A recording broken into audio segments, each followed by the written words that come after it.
और बीजेपी उम्मीदवार खुशहाल ठाकुर से खास बातचीत, खबरें अभी तक पर, जहां पर खुशहाल ठाकुर ने बोला कि विधायक विक्रमादित्य सिंह आमने सामने आकर बात करें तब उन्हें जवाब दूंगा। ईमानदारी ही एक फौजी की सबसे बड़ी पूंजी है, तो ये उनकी ओर से सवाल किया गया। खबरें अभी तक पर खुशहाल ठाकुर का ये बयान, विक्रमादित्य सिंह आमने सामने आकर बातचीत करें। जंग ही होती है। हालांकि ये बात अलग है कि सेना की जंग कुछ और तरीके से होती है और राजनीति की जंग कुछ और तरीके से होती है। एक सैनिक अब राजनीति की जंग के लिए मैदान में उतरा है और बात हम कर रहे हैं भाजपा के प्रत्याशी मंडी से ब्रिगेडियर खुशहाल ठाकुर की, जो हमारे साथ इस वक्त बातचीत के लिए मौजूद है। सर, पहले तो स्वागत है आपका। बहुत बहुत धन्यवाद वीरेंद्र जी। कितना अंतर मानते हैं आप एक सेना की जंग जहां पर गोले बारूद के साथ जो है वो आप मुकाबला करते हैं दुश्मन के साथ, और एक राजनीति की जंग जहां पर आपका प्रतिद्वंदी होता है वहां पर जुबानी तीर ज्यादा चलते हैं? किस तरीके से आप इन दोनों को देख रहे हैं? नहीं, दोनों में बहुत फर्क है। जो सीमा पे जंग होती है वहाँ तो जिंदगी और मौत का सवाल है।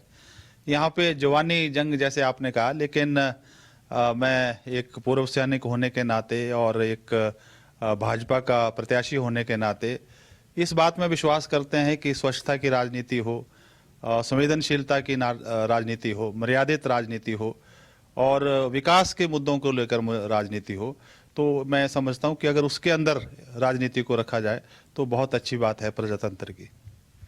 अगर मुकाबले की बात करें, मुकाबला आपका सीधा एक तरफ से कहें हम तो जो पूर्व मुख्यमंत्री है स्वर्गीय वीरभद्र सिंह, उनके परिवार से है। बहुत बड़ा राजनीति में उनका कद रहा है। उनकी धर्मपत्नी इस वक्त आपकी प्रतिद्वंदी हैं और वो भी यहाँ से 2 बार की सांसद रह चुकी हैं। कितना टफ आप ये मुकाबला मान रहे हैं? नहीं, आप देखिए, 2 बार सांसद रही, आज उनके पास क्या किया बताने के लिए नहीं है। उसके बीच में वो गायब हो गई।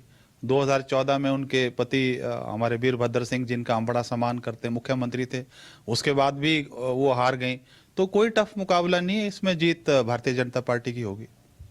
अगर ब्रिगेडियर साहब मुद्दों की बात करें तो इस वक्त पूरा देश महंगाई से जूझ रहा है, और महंगाई भी ऐसी कि पेट्रोल के दाम 100 रुपए से ऊपर जा चुके हैं। खाद्य पदार्थों की कीमतों में लगातार बढ़ोतरी हो रही है और ये लगातार बढ़ोतरी होती ही जा रही है, और इस दौर में जो है ये उपचुनाव हो रहा है। तो क्या आपको लगता है कि जनता बीजेपी को वोट क्यों दे इस महंगाई के दौर में? नहीं, देखिए, इसमें थोड़ा पीछे जाना पड़ेगा। अगर आप देखेंगे कि 2010 से 2013 के बीच में जब कांग्रेस की सरकार थी, जो महंगाई दर थी वो तकरीबन 12 पॉइंट थी, और 2014 में जब हमारी जनता पार्टी की सरकार आई, मोदी जी की सरकार आई, और यही महंगाई दर 2017 में 6.6 रह गई और 2019 में 6.7 थी। और हमें पूर्ण विश्वास है कि ये जो प्रकोप ये जो कोरोना का आया है, ये पूरे दुनिया में एक बहुत बड़ा संकट आया, और इसमें आर्थिक भी बहुत चीज़ें बदली हैं। और ये निश्चित तौर पे मैं कहता हूं कि महंगाई एक आज मुद्दा है, लेकिन जिस तरह से आज मोदी जी ने, आपने देखा कि कोरोना के ऊपर नियंत्रण किया, आज विश्व में हम नंबर 1 हैं, हिमाचल ने नियंत्रण किया, तो हमें पूरा विश्वास है सरकार इसके प्रति संजीदगी से देख रही है। मोदी जी इसके बारे में कंसर्न्ड है और कोई ना कोई हल निकालेंगे। जैसे अब जीएसटी जो कलेक्शन है उसमें हमारी वृद्धि हुई है। हमारे माननीय मुख्यमंत्री जी ने जो खाद्य के तेल वगैरह उसमें 30% की सब्सिडी दी है। तो इस तरह के प्रयत्न जारी है, और अगर मैं एक सांसद के रूप में जाता हूं तो जो धरातल की जो फीडबैक है उसको ऊपर रख सकते हैं, और इस पे पूरी सरकार मिलके, और हमें पूरा विश्वास है हम इतने मजबूत नेतृत्व के बारे में कि इसके ऊपर कोई ना कोई कारगर कार्रवाई होगी। जो कांग्रेस के विधायक हैं, यानी कि हम कहें कि जो आपकी प्रतिद्वंदी प्रत्याशी हैं प्रतिभा सिंह, उनके जो सुपुत्र हैं विक्रमादित्य सिंह, उन्होंने एक बड़ा संगीन और बड़ा गंभीर आरोप आपके ऊपर लगाया था। उस आरोप के ऊपर आप क्या कहना चाहेंगे? नहीं, आरोप तो अब मुझे नहीं मालूम कौन सा आरोप लगाया। पहले तो उन्होंने कहा कि भाई मुझे छोटा करने के लिए और राजनीतिक लाभ करने के लिए कारगिल को ही बोल दिया छोटा मोटा ये है, और उसके बाद ये कहा कि इन्होंने बहुत पैसे खाए हैं। और मैं आपको कहना चाहता हूं कि हमारी एक फौजी की कमाई है, उसकी ईमानदारी है। हमने पूर्वजों से 7 बीघा जमीन ली है, और आज भी मेरे पास 7 बीघा ही है, 1 इंच मैंने जमीन नहीं ली है। और घर भी 1 मंजिला था, उसको अभी कोई भी देख सकता है, अभी मैं उसका निर्माण कार्य करने लगा।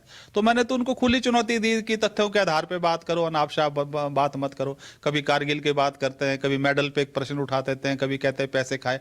तो मैं तो उनको चुनौती दी है कि आके बात करें, जिस विषय पे भी वो बात करना होगी। इससे ज्यादा तो मैं क्या कह सकता हूँ। मुख्यमंत्री जी कहते हैं कि मंडी उनकी थी, उनकी है और उनकी रहेगी। तात्पर्य वही है कि मंडी संसदीय क्षेत्र भाजपा का था, भाजपा का है, भाजपा का ही रहेगा। लेकिन हमने जब कांग्रेस प्रत्याशी से बात की तो उनका कहना है कि मंडी कांग्रेस की थी, कुछ समय के लिए भूल चूक से यहाँ के लोगों ने मंडी बीजेपी के हाथ में दे दी, अब दोबारा कांग्रेस के पास मंडी जाने वाली है। क्या कहेंगे? नहीं नहीं, जो मुख्यमंत्री जी ने कहा 14 में हम जीते हैं, 19 में हम जीते हैं और अभी 21 में जो ये हो रहे हैं तो इसमें भी हम जीतेंगे।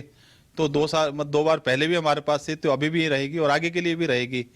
तो इसमें तो कोई संदेह नहीं है, मुख्यमंत्री जी ने गलत कुछ नहीं कहा। तो ये थे ब्रिगेडियर खुशहाल ठाकुर, जिन्होंने हमारे सवालों के बड़ी बेबाकी से जवाब दिए हैं और इनका भी कहना है कि मंडी भाजपा की ही थी और भाजपा की ही रहेगी। साथ ही साथ इन्होंने जो आरोप इनके ऊपर लगाए गए थे कांग्रेस विधायक विक्रमादित्य सिंह की तरफ से, उनको उन्होंने खुले तौर पर चुनौती दी है कि आमने सामने आकर बात कीजिए, तभी बात करने में मजा आएगा। खबरें अभी तक के लिए मंडी से वीरेंद्र भारद्वाज।